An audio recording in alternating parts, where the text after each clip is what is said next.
placer estar de nuevo con ustedes, hermanos, en este tiempo de escuela dominical.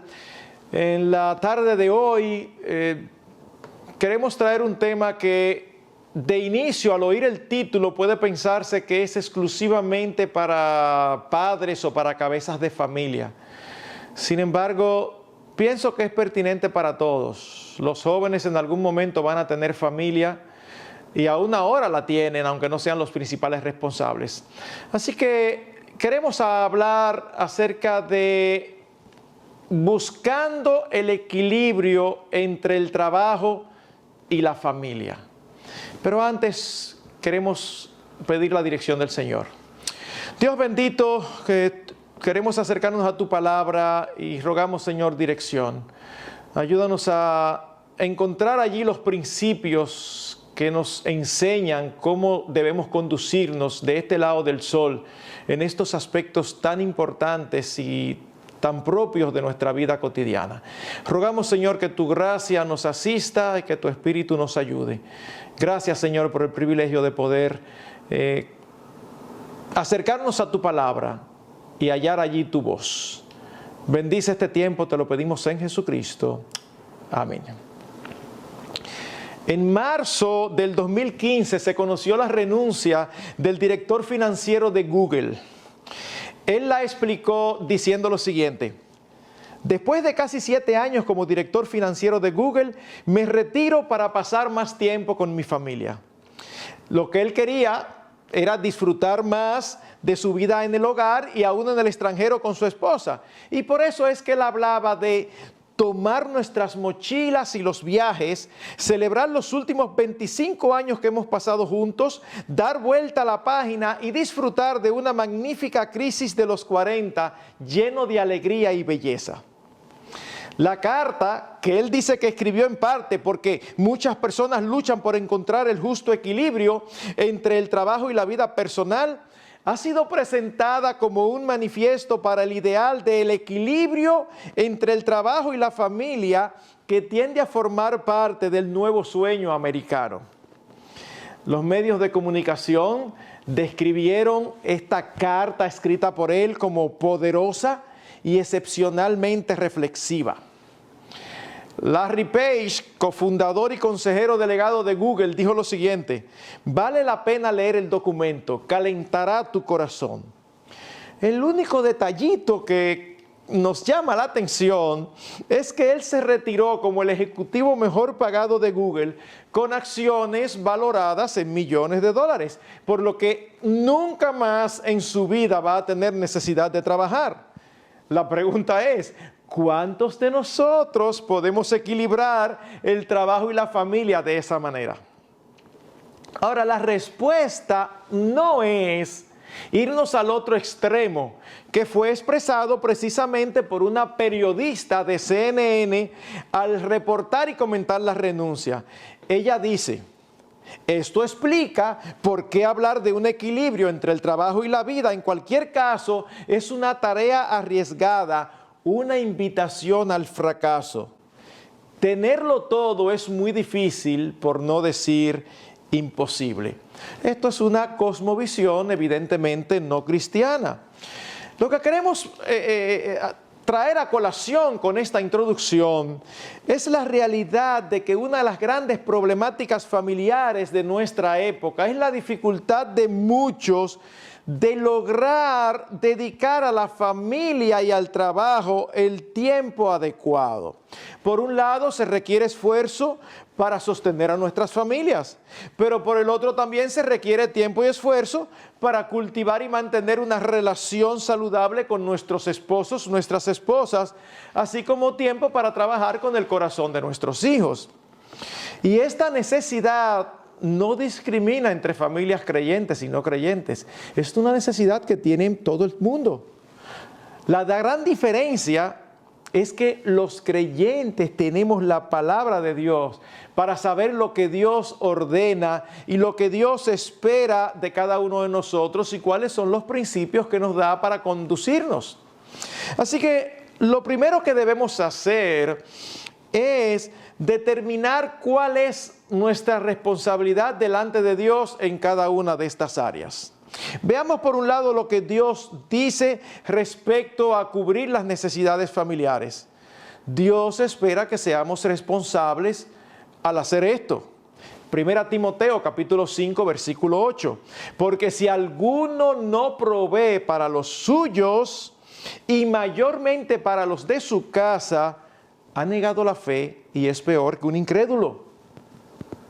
Mis hermanos, es una afirmación fuerte, inspirada por el Espíritu Santo.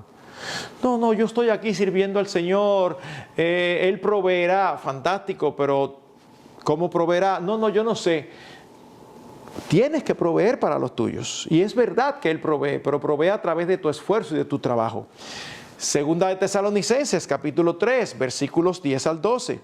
Porque también cuando estábamos con vosotros os ordenamos esto: si alguno no quiere trabajar, tampoco coma. Porque oímos que algunos de entre vosotros andan desordenadamente, no trabajando en nada, sino entremetiéndose en lo ajeno. A los tales mandamos y exhortamos por nuestro Señor Jesucristo, que trabajando sosegadamente coman su propio pan. A los ojos de algunos que no entienden los principios bíblicos, puede parecer falto de misericordia lo que el apóstol Pablo dice aquí. No quiere trabajar, que tampoco coma. No, pero el hermano fulano hay que incluirlo en la lista de ayuda de misericordia. No lo incluyan, pero ¿por qué? ¿Cómo va a ser? Claro, porque ya varios hermanos le han ofrecido trabajo o han aparecido ciertas oportunidades de trabajos y él la ha desechado por una u otra razón. Siempre le pone un pero al trabajo. Entonces, no es correcto. El que no quiere trabajar, que tampoco coma. Dios espera que seamos diligentes en trabajar para suplir las necesidades de los nuestros. Ahora, en este punto, queremos ser claros y decir que Dios coloca la responsabilidad de suplir para la familia sobre el hombre, no sobre la mujer. Y esto desde el inicio de la creación. Dios puso a Adán como el responsable. Y responsable significa que es a él que Dios le va a demandar suplir las necesidades materiales, emocionales y espirituales de la familia. La mujer puede ayudar, no estamos diciendo que la mujer no puede ayudar. Cuando nosotros vamos a Proverbios 31, que nos habla allí de la mujer virtuosa, nosotros vemos a una esposa que cose en la casa, que ayuda, que obtiene ingresos. Eso no hay problema per se con eso. Estamos hablando de quién es la responsabilidad, porque a veces he lidiado con esposos que se quejan de que sus esposas no les ayudan económicamente, pero resulta que sus esposas están esforzadamente cuidando a los niños y haciendo otras labores que necesitan ser hechas en el hogar. Miren, ustedes saben que este es un punto que es muy discutido. Y cuando se trae el enfoque bíblico, generalmente se piensa que es discriminación contra la mujer. Me sorprendió encontrar algo escrito por no creyentes que ratifica lo que estamos diciendo. Un artículo de CNN comentando la renuncia del director de Google dice: un estudio de noviembre de 2014, publicado en la revista Diario de Conducta Social y Salud, señaló que las mujeres muestran más signos de depresión a medida que avanzan en su carrera profesional.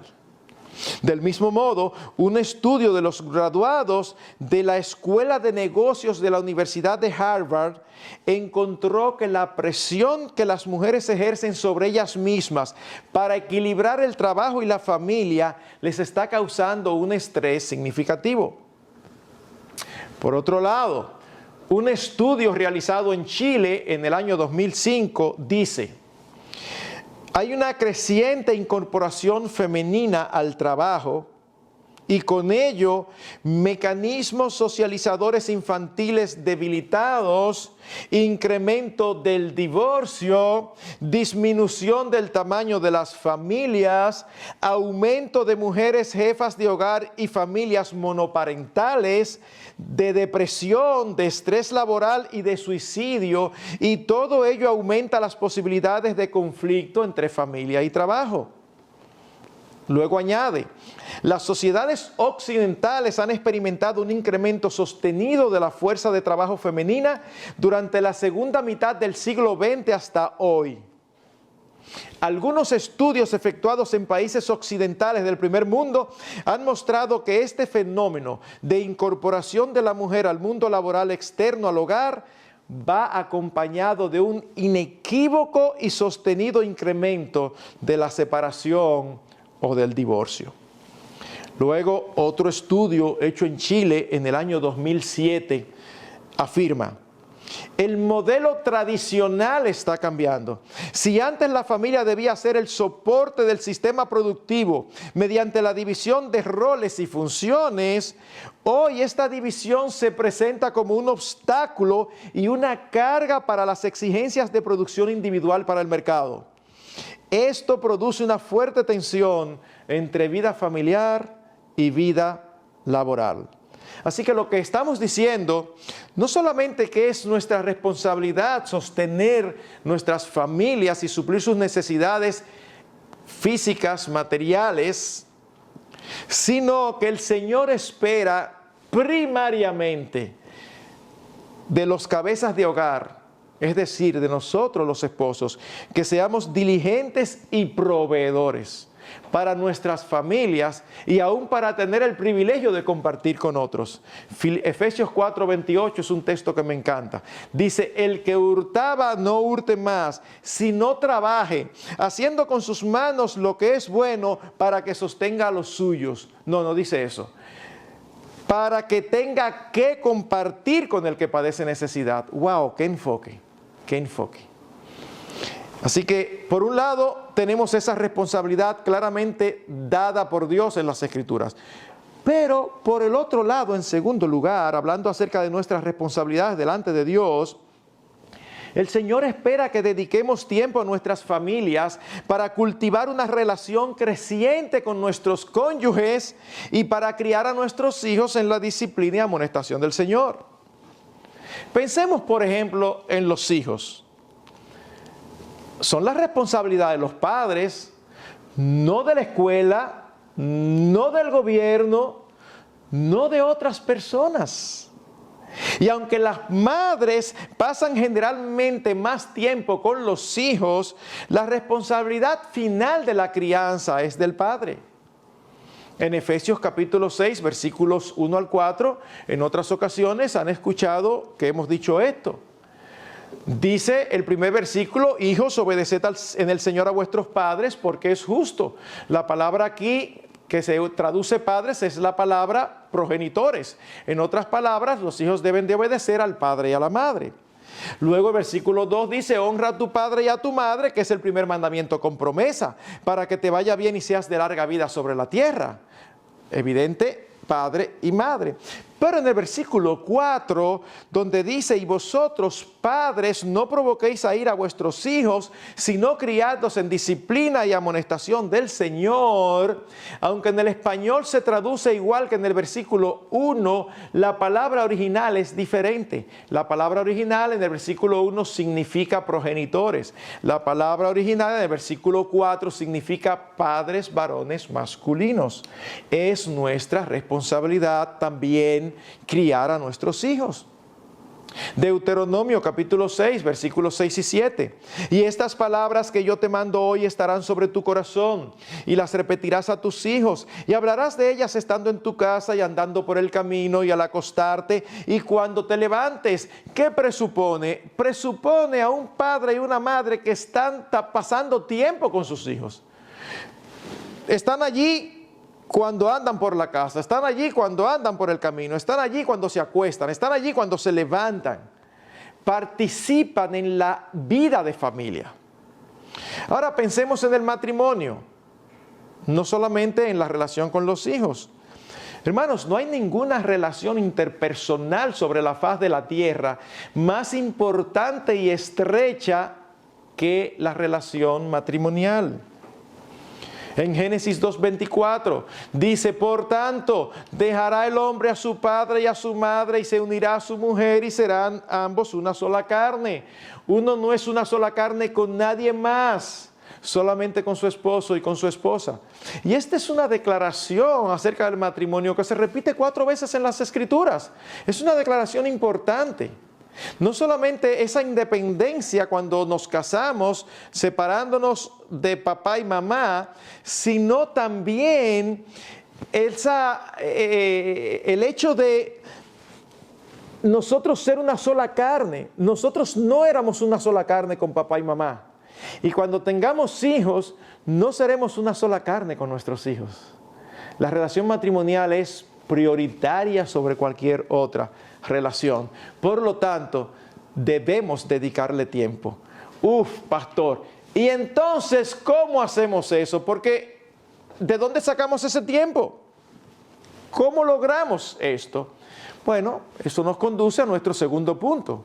Siguiendo un orden de prioridades bíblico y por tanto un orden de prioridades correcto. ¿A qué nos referimos cuando hablamos de una prioridad? La palabra, cuando usted la busca en un diccionario, significa aquello que tiene preeminencia, anterioridad de una cosa con respecto a otra, precedencia. En otras palabras, simplemente lo prioritario es lo más importante. Y aunque en la vida hay varias cosas muy importantes, nosotros podemos y debemos colocarla en el mismo orden en que el Señor la coloca. Esto no significa que hay personas que viven sin tener prioridades. No, al contrario, todo el mundo, sin excepción, tiene una lista de prioridades. No la tendrá escrita, no la tendrá clara en su cabeza, pero toda persona le da más importancia a algunas cosas que a otras. Así que lo que tenemos que conocer es cuál es el orden bíblico, para nosotros asumir el orden bíblico y no seguir asumiendo el que está dado por nuestras personalidades, por nuestra crianza, por los valores de la familia. No. ¿Cuál es el orden bíblico de prioridades? Bueno, es obvio que lo más importante para todo ser humano es su relación con Dios. Mateo capítulo 6, versículo 33 dice, mas buscad primeramente el reino de Dios y su justicia, y todas estas cosas serán añadidas. Lo más importante en nuestras vidas debe ser el reino de Dios, y esto incluye todo lo que tiene que ver con nuestra relación con Él como sus súbditos. Y hermanos, el contexto es sumamente interesante. Cristo le está diciendo a los oyentes, a su audiencia y luego a nosotros, al estar registrado en las Escrituras, que buscar el reino de Dios es aún más importante que las necesidades elementales de la vida diaria como comida, bebida y vestido. Es allí donde Él dice, no os preocupéis por qué comeréis o qué beberéis. Vuestro Padre Celestial alimenta a las aves que valen mucho menos que ustedes. No se preocupen por su vestido. Vuestro Padre Celestial viste a los lirios del campo que mueren, nacen hoy y mueren mañana, los viste con mayor hermosura que como pudo vestirse Salomón, uno de los hombres más ricos que hubo sobre la faz de la tierra. ¿Qué es lo que está diciendo? Que la vida espiritual es más importante que la vida física. Hermanos, muchos podemos hacer esta declaración, pero una cosa es hacer la declaración y otra muy diferente, vivir a la luz de ella. Lo espiritual es más importante que lo físico. A veces uno ve creyentes dándole una importancia extraordinaria a lo físico, a cómo se visten, a su cuerpo, invierten horas y horas yendo al gimnasio, poniéndose en forma. No estamos en contra de eso. Solamente nos preguntamos, ¿invierten ese mismo tiempo o más bien tienen esa misma intensidad para ponerse en forma espiritualmente? ¿Están tan preocupados por su salud espiritual como lo están por su salud física? Fíjense qué interesante, el Señor Jesucristo no dice, mas buscad únicamente el reino de Dios. No, Él dice primeramente. ¿Por qué? Porque hay otras cosas que son lícitas. El Señor no está incentivando aquí una vida irresponsable que no procura suplir las necesidades básicas. No, más bien está estableciendo un orden. Esto es necesario hacer sin dejar de hacer aquello. Así que prioridad número 1, el reino de Dios y su justicia, nuestra relación con Él como sus súbditos. En segundo lugar, la familia, sus necesidades espirituales y emocionales. 1 Timoteo capítulo 3 versículos 4 y 5, aunque está hablando de los requisitos que debe tener un pastor, recuerden que no se espera de un pastor que sea un cristiano excepcional. Lo que se espera de un pastor es que sea un cristiano como Dios manda. O sea, las características que se muestran en 1 Timoteo 3 y Tito 1 no son exclusivas del pastor. Lo único que diferencia a un pastor o que debe diferenciar a un pastor de cualquier otro creyente es que el pastor tiene un llamado y que el pastor tiene que tener don de enseñanza. Si un hermano en la iglesia no tiene don de enseñanza, no es menos espiritual que un pastor. Sencillamente no está llamado al pastorado. Pero son requisitos que se esperan. ¿Y qué dice allí? Que el hombre debe gobernar bien su casa y tener a sus hijos en sujeción con toda honestidad. Pues el que no sabe gobernar su propia casa, ¿cómo cuidará de la iglesia de Dios?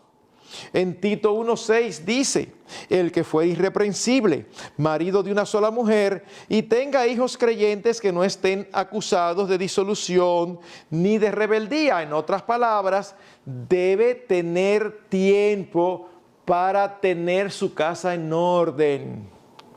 Es interesante la opinión, una vez más, de no creyentes al respecto.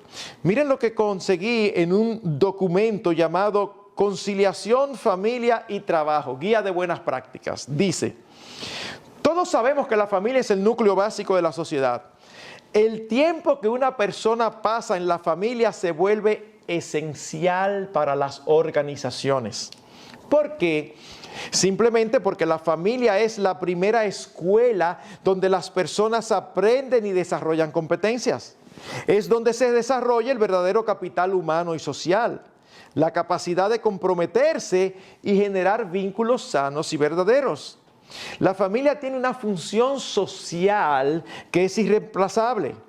Dentro de la familia, los bebés indefensos se transforman de ser un manojo de impulsos, deseos y emociones a ser adultos socializados.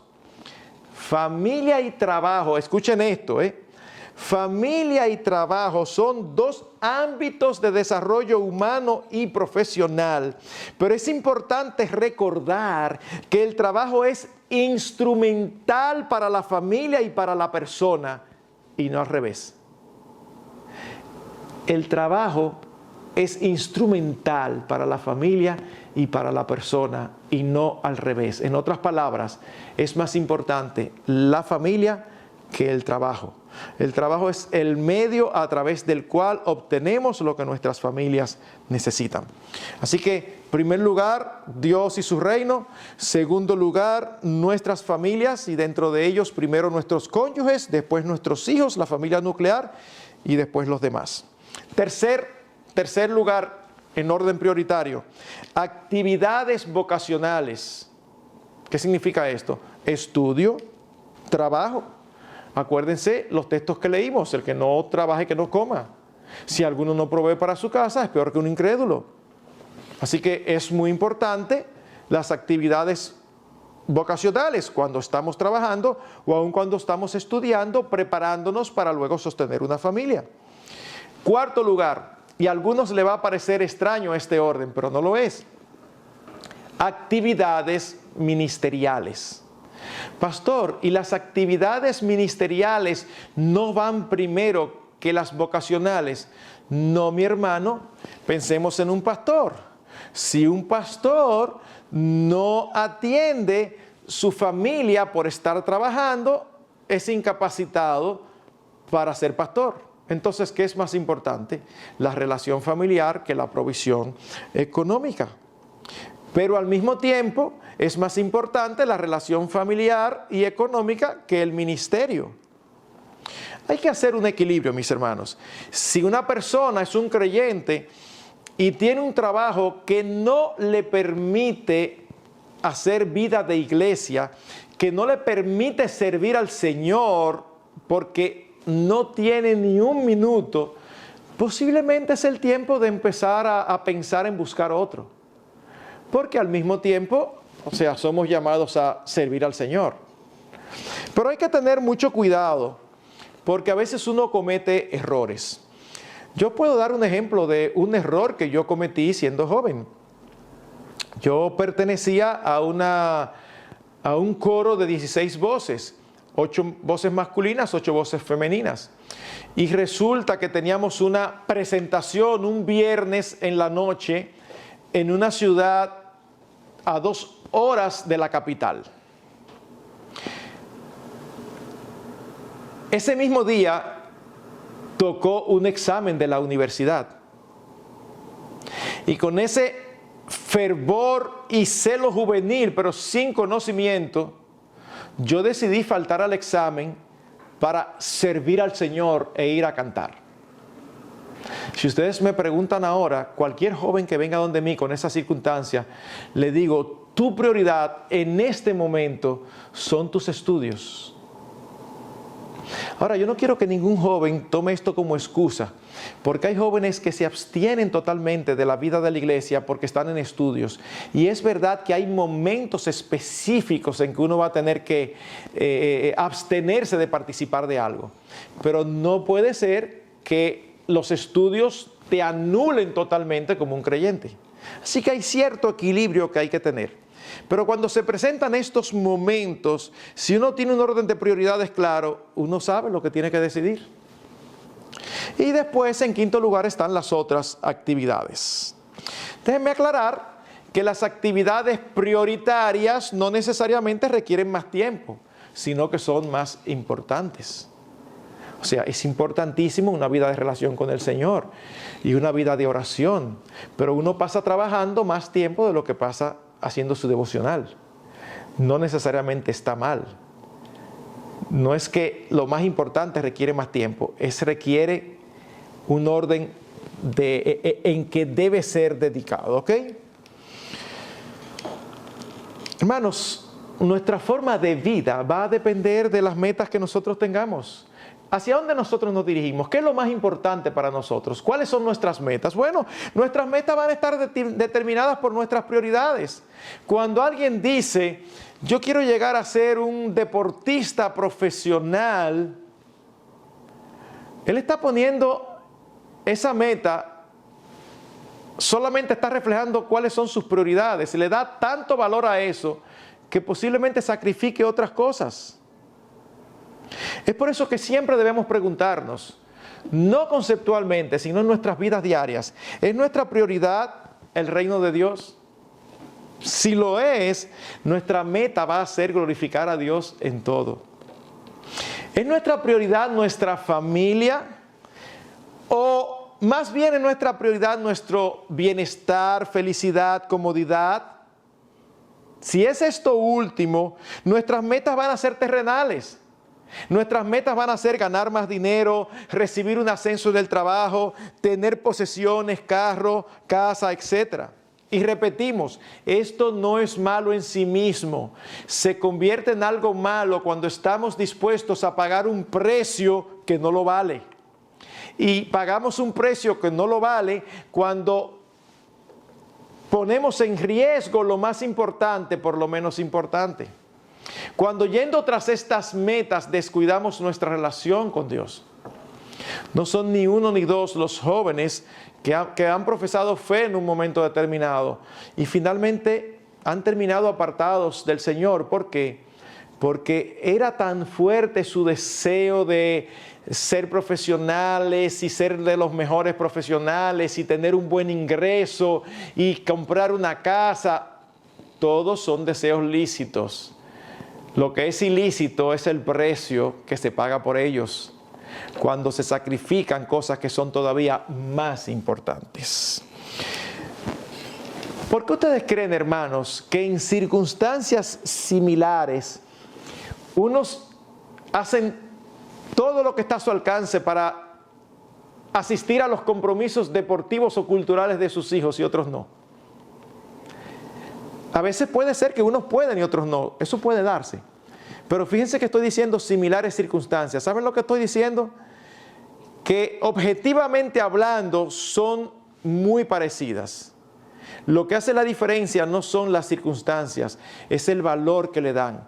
Porque algunos están dispuestos a pedir permiso o están dispuestos a cambiar su agenda para ir, pero otros no están dispuestos a pedir permiso o no están dispuestos a cambiar su agenda, porque para ellos eso es más importante. Por otro lado, algunos se excusan diciendo que el problema es que ellos no tienen tiempo. Hermanos, serio, ¿cuánto tiempo tienen los demás? El mismo que nosotros. No, pastor, eso no es verdad. Porque los demás tienen mucho más responsabilidades que usted. No estamos hablando de responsabilidades, estamos hablando de tiempo. Los demás tienen 24 horas al día. Yo tengo 24 horas al día. Nadie tiene menos ni más horas al día. La diferencia no es que tenemos más o menos tiempo. La diferencia es cómo lo usamos, cómo decidimos usarlo. Así que muchas veces cuando tenemos la excusa de no tenemos tiempo para la familia, no tenemos tiempo para el Señor, es más bien una excusa para tapar el mal uso que estamos haciendo del tiempo. Hermanos, si Dios nos demanda algo, es porque Él nos ha provisto los recursos para ello. Dios espera ciertas cosas del cristiano en su vida cotidiana, el cumplimiento de sus responsabilidades. Y Dios le ha provisto a todos 24 horas para que la distribuyan sabiamente. ¿Ustedes recuerdan la parábola del sembrador? Donde salió a sembrar y la semilla cayó en diferentes lugares. La semilla era la palabra de Dios. ¿Qué sucedió con aquel que fue sembrado entre espinos? Miren lo que nos dice Mateo 13:22. Dice que el afán de este siglo y el engaño de las riquezas ahogaron la palabra. En otras palabras, fueron más importantes y prioritarios para él. ¿Cuál fue el resultado? Perdición eterna. Hermanos, todos los creyentes conocemos personas que le hemos predicado el evangelio, que han venido a la iglesia, que han escuchado, y ellos no tienen argumentos en contra, pero de un momento a otro se desaparecen y al final terminan diciendo que es que ellos en esta etapa de sus vidas no tienen el tiempo suficiente para escuchar la palabra de Dios, que eso lo harán más adelante. Traducción: tengo otras cosas que son más importantes que la palabra de Dios. Y muchos terminan perdiéndose por toda la eternidad. ¡Wow! ¡Qué triste! Hermanos, esto es tan peligroso y hay que ponerle tanta atención que se puede llegar a descuidar nuestra relación con Dios y con nuestras familias, aún trabajando en la obra del Señor. Cuando tengo la oportunidad de hablar a pastores y a sus familias, digo esto: hay pastores que se jactan que hace 5 años que no toman vacaciones. Y se jactan como si fuera una expresión de espiritualidad, de lo intensos que ellos están trabajando. ¿Saben que eso es incorrecto? Pregúntale a tu esposa si ella está contenta con eso. Pregúntale a tus hijos qué piensan. Eso es incorrecto. Tú no eres un ángel encarnado. Tú tienes un cuerpo físico que necesita descanso. Tus hijos necesitan a su padre. Tu esposa necesita a su esposo. No es algo digno de gloriarse. Hace muchos años, una noche, mi esposa se acerca a mí Y nosotros somos varios pastores en esta iglesia. Y nunca hemos tenido problema, ninguno de nosotros, con que nuestras esposas tengan libertad de hablar con otro de los pastores cualquier inquietud que tengan, aun sea inquietud con respecto a nosotros mismos. Así que ella se me acerca y me dice, amor, yo quiero que tú me consigas una cita con uno de los pastores. Y yo muy inocentemente le digo, claro que sí, mi vida, ¿con quién?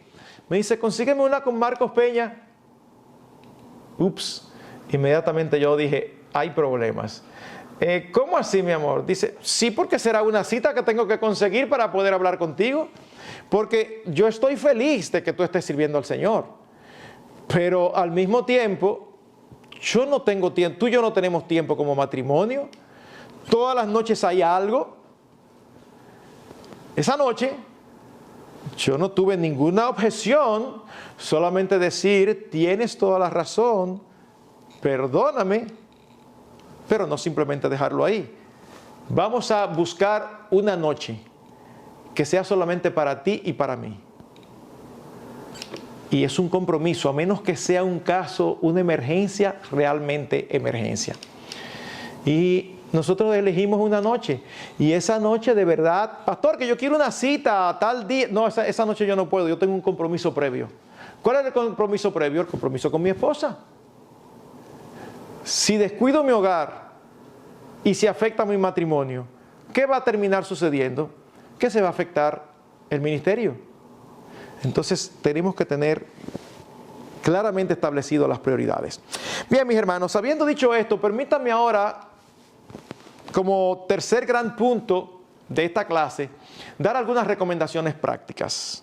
La primera de ellas, ora al Señor de corazón, con el deseo sincero de saber lo que Él quiere, que te muestre su voluntad, que te hable a tu alma a través de su palabra y exprésale tu deseo de hacerlo a su manera.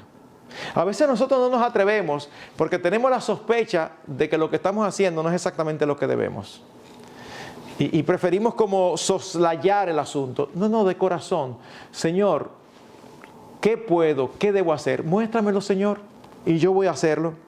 Segundo, cuando tomemos decisiones sacrificiales, debemos sacrificarnos nosotros, no a la familia. Ejemplo.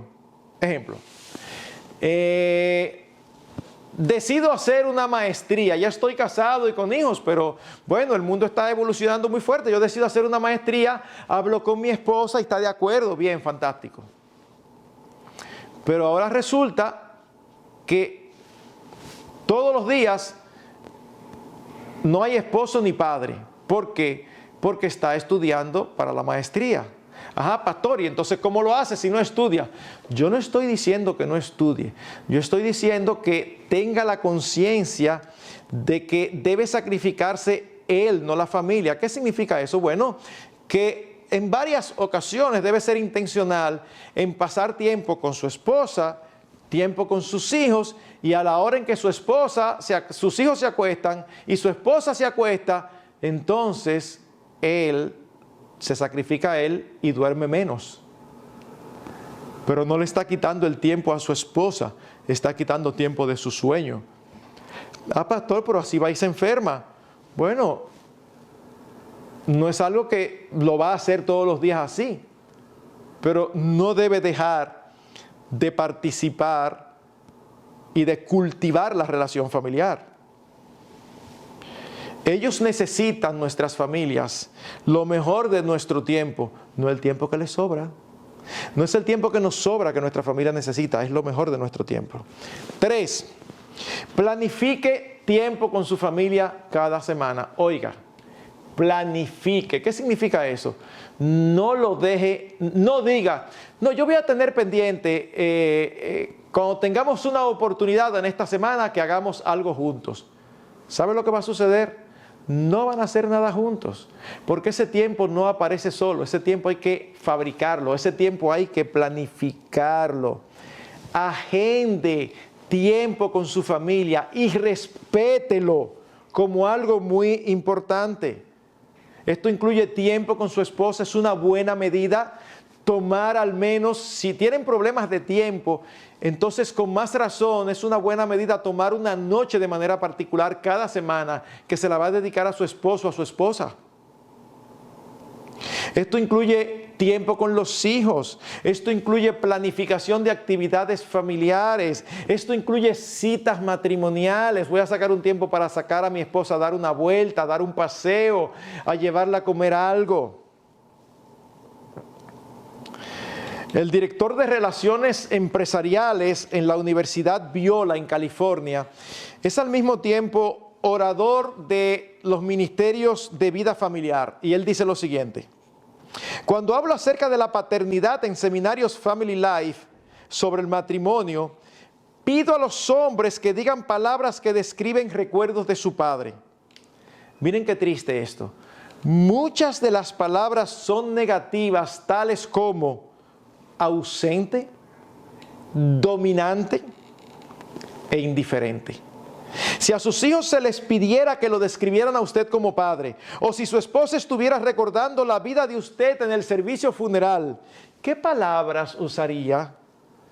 Si no está conforme con las palabras que usarían, entonces es hora de que hagan algunos cambios en la manera de dirigir a su familia.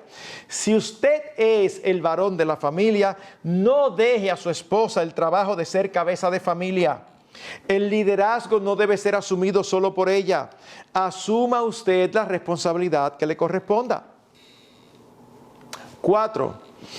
Utilice su tiempo inteligentemente. ¿A qué nos referimos?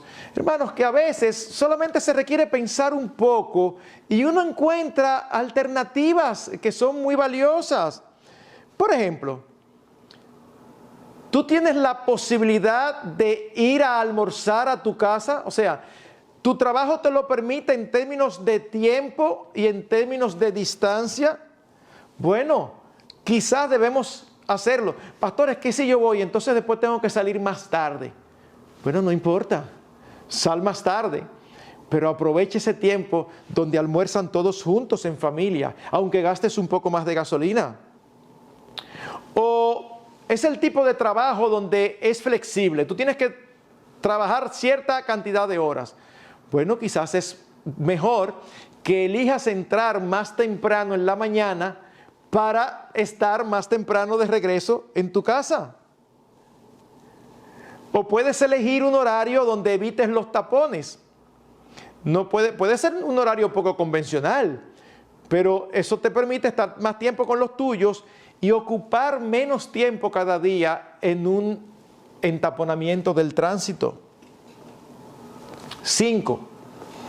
A la hora de nuevas ofertas de trabajo o aún de promoción, mis hermanos, no nos emocionemos sobremanera por lo económico. Asegúrate de lo que te va a costar. Hay personas que le ofrecen un ascenso e inmediatamente ellos, la cara se le pone así con signo de pesos y se emociona, dicen que sí lo aceptan. Momentico, ¿qué demanda eso? ¿Demanda más tiempo? ¿Demanda largos viajes y largos periodos fuera de tu casa? ¿Viajes frecuentes? Eso hay que pensarlo, mis hermanos, de verdad. Porque hay trabajos que no importa lo que paguen, no valen la pena. Porque son trabajos que implican largos periodos de tiempo sin ver a su familia. 6. Cree en las promesas de Dios. ¿Cuáles promesas? Que Él es nuestro sustentador. Nuestros trabajos solamente son medios, instrumentos en sus manos para sostenernos. Debemos desarrollar una diligente confianza en el Señor. En una ocasión leí acerca de un hombre que trabajaba de 11 a 12 horas diarias. Hermanos, 11 a 12 horas todos los días. Después de 5 años de matrimonio, su relación matrimonial colapsó. Luego, por la gracia de Dios, conoció al Señor Jesucristo y se convirtió. Y tiempo después se volvió a casar, ahora con una creyente. Y él decía que se sentía diferente acerca de sus motivaciones para trabajar tanto. Oigan lo que este hombre decía. Leí por primera vez las promesas de Dios y empecé a creer en ellas, especialmente aquella que dice que Él proveerá para todas las necesidades de sus hijos.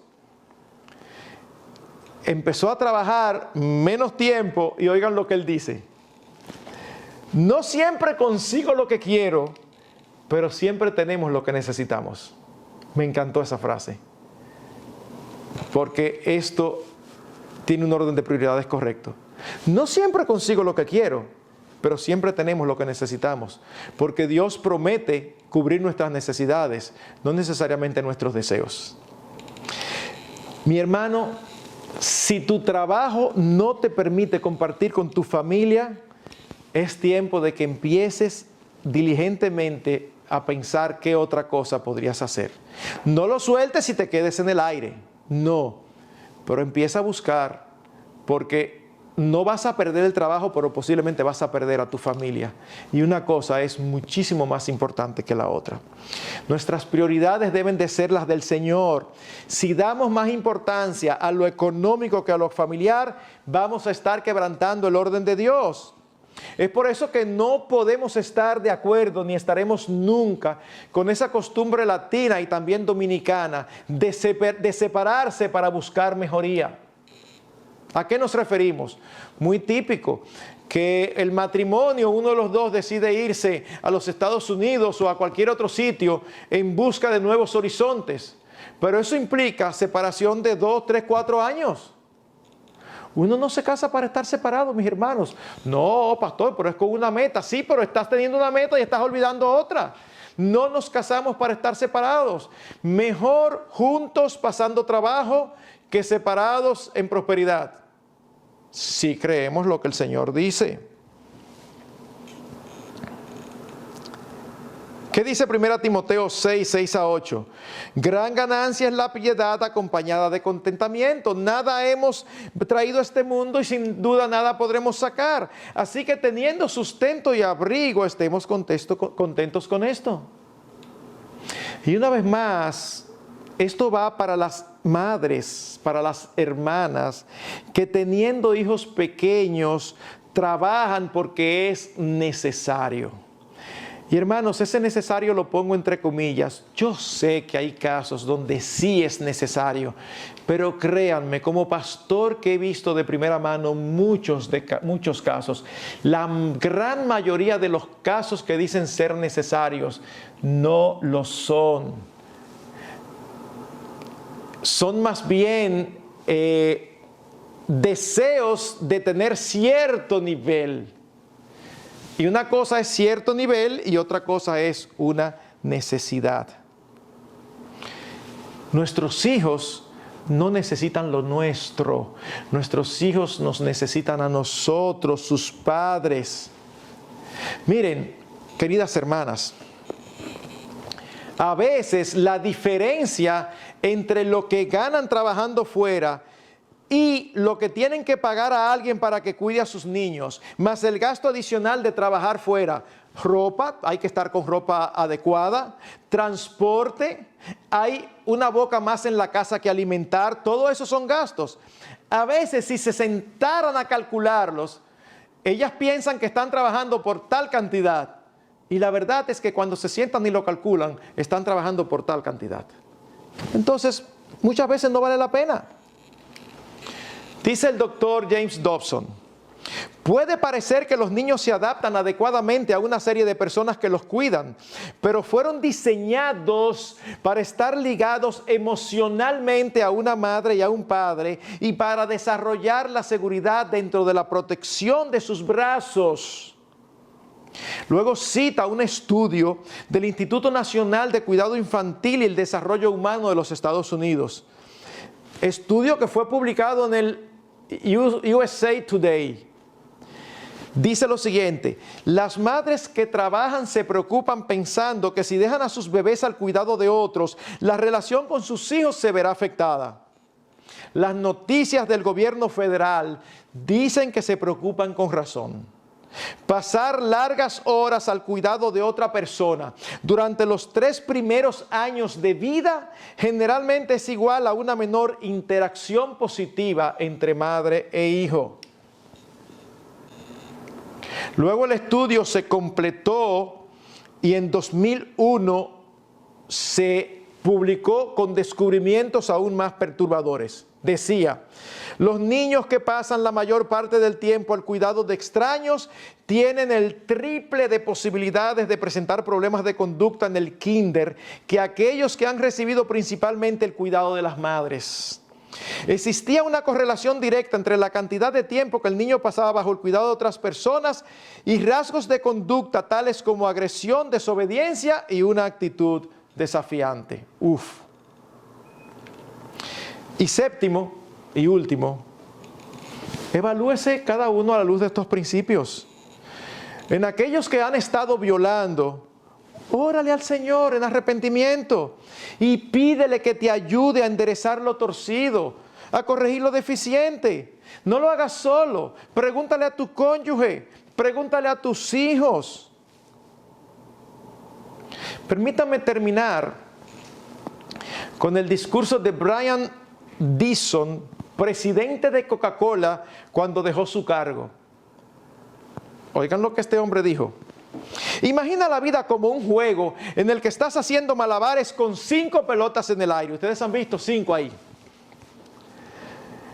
Estas pelotas son tu trabajo, tu familia, tu salud, tus amigos y tu vida espiritual. Y tú las mantienes todas ahí en el aire. Pronto te darás cuenta que el trabajo es como una pelota de goma. Si la dejas caer, rebotará y regresará. Pero las otras 4 pelotas, familia, salud, amigos y espíritu, son frágiles, como de cristal. Si dejas caer una de estas, irrevocablemente saldrá astillada, marcada, mellada, dañada e incluso rota. Nunca volverá a ser lo mismo. Debes entender esto, apreciar y esforzarte por conseguir y cuidar lo más valioso. Trabaja eficientemente en el horario regular de oficina y deja el trabajo a tiempo. Dale el tiempo requerido a tu familia y a tus amigos. Haz ejercicio, come y descansa adecuadamente y sobre todo crece en vida interior, en lo espiritual, que es lo más trascendente porque es eterno. ¡Wow! Hermanos, debemos de no solo buscar, sino también encontrar el equilibrio entre las responsabilidades que tenemos de producir para sostener y las responsabilidades que tenemos con nuestra relación con Dios y con nuestras familias. Que el Señor y su Evangelio sean nuestro principal tesoro y por lo tanto nos dirijan en todo para saber cómo debemos conducirnos. Que el Señor nos ayude a hacer los arreglos que tengamos que hacer para poner las cosas en orden. Poder dar gracias por nuestros trabajos, pero no convertir la bendición de Dios de darnos un trabajo en una maldición, porque nos quita el tiempo de comunión con el Señor, de servicio a su pueblo y de nuestras esposas y nuestros hijos. Que el Señor nos ayude. Gracias, Padre, te damos. Sin tu palabra estaríamos perdidos.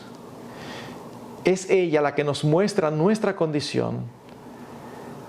Es allí donde encontramos la verdad que nos salva y nos liberta del pecado y aún de nosotros mismos. Ayúdanos a creerte y a vivir para tu gloria. En el nombre de Jesucristo. Amén.